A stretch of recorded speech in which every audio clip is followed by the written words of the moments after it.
Hello everyone, welcome back to my channel. आज हम लोग बात करेंगे एकेटी यूनिवर्सिटी की जो लेटरल एंट्री प्रोसीजर है। जिन बच्चों को भी डायरेक्टली सेकेंड ईयर में एडमिशन लेना है, जिन पर्टिकुलर कोर्सेज एकेटीयू में लेटरल एंट्री प्रोवाइड हो रही है, उन कोर्सेज में कैसे एडमिशन लें और लेटरल एंट्री होती क्या है, उनका जो एलिजिबिलिटी क्राइटेरिया है, जो प्रोसेस है वो क्या है, वो आज हम सब डिस्कस करेंगे। इसके बाद दोस्तों आपके माइंड में कोई डाउट नहीं रह जाएगा। जिन लोगों को भी लेटरल एंट्री के बारे में डाउट है कुछ भी, तो सब कुछ दोस्तों क्लियर हो जाएगा। बाकी लेटरल एंट्री हम लोग समझाएंगे भी आखिर होती क्या है, जिनके माइंड में भी डाउट होगा। चलिए दोस्तों वीडियो स्टार्ट करते हैं। वीडियो स्टार्ट करने से पहले एक चीज़ और, वीडियो को लाइक कर देना, चैनल सब्सक्राइब दोस्तों कर देना। इस वाले वीडियो का दोस्तों लाइक टारगेट है 100 लाइक्स दोस्तों, इस वाली वीडियो पे कमेंट कर दीजिएगा। ऐसी ही वीडियोस आप लोग हमारे टेलीग्राम पे कमेंट करके बता सकते हैं कैसी वीडियोस आपको चाहिए। आपकी डिमांड वाली वीडियोस ही यहाँ पर हमारे चैनल पे आएंगी। अपनी तरफ से कोई भी कंटेंट नहीं आएगा, तो टेलीग्राम जरूर ज्वाइन कर लीजिएगा। टेलीग्राम का जो लिंक है वो आपको डिस्क्रिप्शन में, अबाउट सेक्शन में, कॉमेंट में, हर जगह मिल जाएगा। चलिए दोस्तों वीडियो स्टार्ट करते हैं। लेटरल एंट्री की बात कर लेते हैं। लेटरल एंट्री दोस्तों, अगर हम लोग एजुकेशन बैकग्राउंड या कॉलेज के बैकग्राउंड से बात करें, तो जिन बच्चों को दोस्तों किसी टाइप का उनके पास पर्टिकुलर क्वालिफिकेशन होती है, उन बच्चों के लिए दोस्तों, जैसे फ़ायदे मान लीजिए कि इंजीनियरिंग उनको बीटेक करना है, ठीक है, तो उनको दोस्तों उनको बीटेक करने से पहले ही उनने कहीं से डिप्लोमा किसी इंजीनियरिंग वाले सब्जेक्ट में कर रखा है पहले से ही। तो उन बच्चों को जिनके पास ये कोई डिप्लोमा या कोई ऐसी कोई डिग्री है जो इंजीनियरिंग बैकग्राउंड से रिलेटेड है और वो उनने कर रखी है पहले से ही किसी यूजी कोर्स या बीटेक के कोर्स में अप्लाई करने से पहले, तो उनको दोस्तों फर्स्ट ईयर में अप्लाई करने की कोई ज़रूरत नहीं है। वो सीधे डायरेक्टली सेकेंड ईयर में अप्लाई कर सकते हैं। तो यहाँ पे मतलब ये हुआ कि जो डिप्लोमा की 3 इयर्स की डिग्री है जो कि उन लोगों ने बीटेक से पहले कर रखी है, अगर वो लोग बीटेक के लिए अप्लाई करते हैं डिप्लोमा के बाद, तो उनको दोस्तों फर्स्ट ईयर में अप्लाई नहीं करना पड़ेगा। वो लोग डायरेक्टली सेकेंड ईयर में अप्लाई कर सकते हैं। मतलब यहाँ पे मैंने एक इक्वेशन दी है, सेकेंड ईयर या third year diploma equal to first year degree of engineering. मतलब कि जो सेकेंड और थर्ड ईयर का डिप्लोमा, जो थर्ड ईयर तक का डिप्लोमा होता है, पूरे 3 साल का डिप्लोमा होता है, वो फर्स्ट ईयर बीटेक डिग्री के बराबर होता है। तो मतलब उन लोगों ने पहले ही फर्स्ट ईयर डिग्री कर रखी है। अगर हम लोग मानेंगे कि उन्होंने डिप्लोमा कर रखा है 3 साल का, तो मतलब उन्होंने फर्स्ट ईयर की डिग्री इंजीनियरिंग की पहले से कर रखी, तो उनको फिर से फर्स्ट ईयर में डिग्री करने की ज़रूरत नहीं है।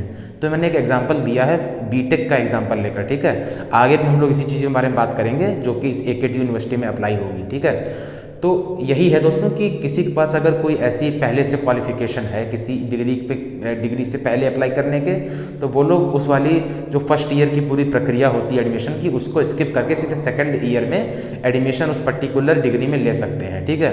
तो ये हो गया दोस्तों आपका व्हाट इज़ लेटरल एंट्री। अब हम लोग बात कर लेते हैं एकेटी यूनिवर्सिटी में जो लेटरल एंट्री के रिक्वायरमेंट्स हैं उस पर बात कर लेते हैं, किन किन कोर्सेज़ के लिए अप्लाई कर सकते हैं। तो सेकेंड ईयर में आप लोग अप्लाई डायरेक्ट कर सकते हैं, उनको कोई भी एग्ज़ाम देने की ज़रूरत नहीं है। उनके पास बस कुछ एलिजिबिलिटी होनी चाहिए, वो अगर आपके पास है तो आपको भी जो CUET होता है, JEE होता है, ये सब दोस्तों अप्लाई करने की आपको ज़रूरत पड़ने ही नहीं वाली है, ठीक है। आप लोग इसमें डायरेक्टली एडमिशन ले पाएंगे। तो क्या है दोस्तों, जो for second year BTech, B pharma और MCA, ये जो तो दोस्तों जो ये 3 कोर्सेज हैं इस एकेटी यूनिवर्सिटी में, उसमें सेकेंड ईयर में डायरेक्टली अप्लाई करने के लिए आप लोगों को एकेटी यूनिवर्सिटी में रजिस्ट्रेशन फॉर्म ऑनलाइन भरना पड़ेगा, ठीक है। और इसमें एलिजिबिलिटी क्या होगी कि BSc ग्रेजुएट और डिप्लोमा होल्डर्स, मतलब अगर आप लोगों ने BSc कर रखा है, फुल BSc आपका कंप्लीट है, और या आपके पास कोई डिप्लोमा डिग्री है, वो भी किससे रिलेटेड, इंजीनियरिंग ब्रांच से रिलेटेड, ठीक है। एक्सेप्ट कौन सी इंजीनियरिंग ब्रांच की डिग्रीज यहाँ पे नहीं, डिप्लोमा नहीं माना जाएगा for second lateral entry, agriculture, pharmacy and architecture. अगर ये 3 के छोड़ के अगर आपने डिप्लोमा किसी भी ऐसी इंजीनियरिंग ब्रांच से कर रखा है पूरा कंप्लीट, जिसमें 45% मार्क्स आपके मिनिमम हो, और जो रिजर्व कैंडिडेट्स हैं SC ST OBC, उनको दोस्तों 40% मार्क्स का मिनिमम एलिजिबिलिटी होती है। तो इतना अगर आपके पास है तो आप लोग दोस्तों इस वाले यूनिवर्सिटी में अप्लाई कर सकते हैं थ्रू लेटरल एंट्री, ठीक है। अब हम लोग दोस्तों बात कर लेते हैं कि दूसरा क्या है कि BSc ग्रेजुएट। अगर आपका डिप्लोमा नहीं है बट आप लोगों ने BSc कर रखा है दोस्तों, और वो भी 45% मार्क्स, वो भी 10+2 में आपके पास मैथ सब्जेक्ट होना कंपलसरी है, तो दोस्तों आप लोग इसमें लेटरल एंट्री के द्वारा सेकेंड ईयर में डायरेक्टली एडमिशन ले सकते हैं। इन कोर्सेज में बीटेक, बी फार्मा और एमसीए, ये सब के लिए दोस्तों अप्लाइड है, ठीक है। तो यहाँ पर मैंने 2 चीज़ बता दी। एक चीज़ मैं और बताऊँगा दोस्तों कि जब भी जैसे पता चला इसमें भी मेरिट लिस्ट निकले कि भाई जो भी जितने बच्चे अप्लाई करेंगे उनमें मेरिट लिस्ट भी निकलती है लेटरल एंट्री में, लेकिन यहाँ पे एक कैच ये है कि डिप्लोमा होल्डर्स जो होंगे उनको पहले कंसीडर किया जाएगा एडमिशन देते वक्त, ना कि बीएससी को। मतलब कि पहले मान लीजिए कि 100 सीटें हैं और जो 100 सीटें हैं उनमें सबसे पहले जिन लोगों को कंसीडर किया जाएगा एडमिशन के लिए वो होंगे डिप्लोमा होल्डर्स। फिर उसके बाद जब सीट बचेंगी जो भी डिप्लोमा होल्डर्स को देने के बाद, उसके बाद दोस्तों बीएससी ग्रेजुएट्स को सीट दिया जाएगा। अगर नहीं बचेंगी सीट तो बीएससी ग्रेजुएट को कंसीडर ही नहीं किया जाएगा। तो ये दोस्तों हो गया एलिजिबिलिटी, मिनिमम एलिजिबिलिटी क्राइटेरिया, ठीक है।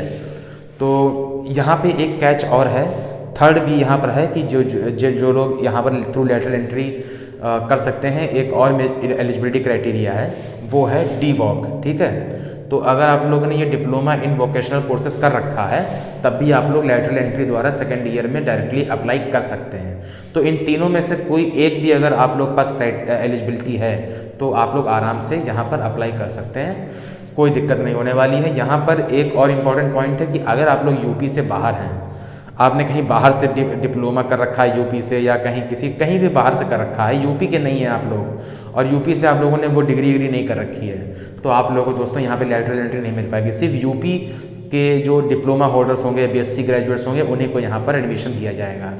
तो यहाँ पर दोस्तों ये मैंने यहाँ देखिए दोस्तों लिख रखा है, ये आप देख सकते हैं, no lateral entry for UP outsiders, ठीक है। तो ये ओवरऑल दोस्तों है AKT यूनिवर्सिटी का। तो यहाँ पर दोस्तों आप लोगों को क्या करना है, ऑनलाइन फॉर्म भरना पड़ेगा, और अगर आप लोग जो एलिजिबिलिटी मैंने बताई है 3, उनमें से अगर एक भी है आपके पास और मिनिमम एलिजिबिलिटी मार्क्स भी हैं कि भाई 45% से तो कम होने ही नहीं चाहिए, और आप लोग अच्छे से पास है, कोई कंपार्टमेंट नहीं लगा है, तो आराम से आप लोग अप्लाई कर सकते हैं, कोई दिक्कत नहीं होने वाली है। उम्मीद करता हूं दोस्तों लेटरल एंट्री का पूरा आप लोग समझ गए होंगे प्रोसीजर AKTU में क्या होने वाला है। इस पे और भी फर्दर वीडियोस आएंगी, आप लोग टेलीग्राम में बता दीजिएगा कौन सा पॉइंट आप लोगों को समझ नहीं आया है, उस पर दोस्तों तुरंत आप लोगों की वीडियो आ जाएगी, कोई दिक्कत नहीं होगी उसमें। और ओवरऑल दोस्तों यही था आज लेटरल एंट्री, मैंने आपको समझा दिया पूरा। और अगर दोस्तों कोई भी आपके डाउट हो तो कमेंट सेक्शन में पूछ लीजिएगा, टेलीग्राम पे क्वेश्चन पूछ सकते हैं, डायरेक्टली फेस टू फेस बात भी कर सकते हैं, वहाँ पे मैंने आपको नंबर भी दे रखा हूँ। चलिए दोस्तों मिलते हैं नई वीडियो से, तो जय हिंद, वंदे मातरम।